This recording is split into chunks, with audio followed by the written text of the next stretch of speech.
చికాగోలో కూచిపూడి నాట్య విహార్ 25వ వార్షికోత్సవ వేడుకలు ఘనంగా జరిగాయి. ఈ సందర్భంగా పలు సాంస్కృతిక కార్యక్రమాలు ప్రదర్శించారు. ఈ కార్యక్రమంలో భాగంగా ప్రదర్శించిన శ్రీకృష్ణ సత్య కూచిపూడి డాన్స్ బ్యాలెట్కి విశేష స్పందన వచ్చింది.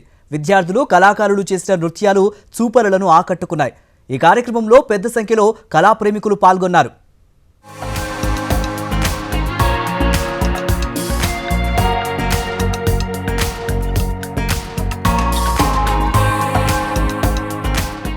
చికాగోలో నరకాసుర వద్ద Sri Krishna Satya Kuchipudi dance ballet grand success అయింది. కూచిపూడి నాట్య విహార్ 25వ వార్షికోత్సవం సందర్భంగా కూచిపూడి నృత్య రూపకాన్ని అద్భుతంగా ప్రదర్శించారు. దర్శకత్వం, కొరియోగ్రఫర్గా కళారత్న డాక్టర్ పసుమూర్తి వెంకటేశ్వర శర్మ వ్యవహరించగా శోభా తమ్మన అండ్ స్టూడెంట్స్ అభినయించారు. స్క్రిప్ట్ డివిఎన్ మూర్తి, సంగీతం డిఎస్వి శాస్త్రి బాధ్యతలు పంచుకున్నారు.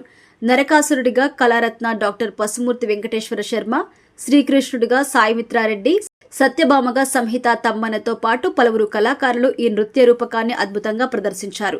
ఇక కూచిపూడి నాట్య విహార్ విద్యార్థులు ప్రదర్శించిన అభినయం, చేసిన నాట్యం ఆహుతుల్ని అమితంగా ఆకట్టుకున్నాయి. ఈ కార్యక్రమానికి హాజరైన పలువురు ప్రముఖులు శోభా తమ్మనని ప్రశంసించారు. కూచిపూడి కళారూపకాన్ని ఉన్నత స్థాయికి తీసుకెళ్లేందుకు ఎంతో అంకితభావంతో కృషి చేస్తున్నారని కొనియాడారు. ఇలాంటి నృత్య రూపకాలు భారతీయ కళలు ఆత్మను ప్రతిబింబిస్తాయని అన్నారు.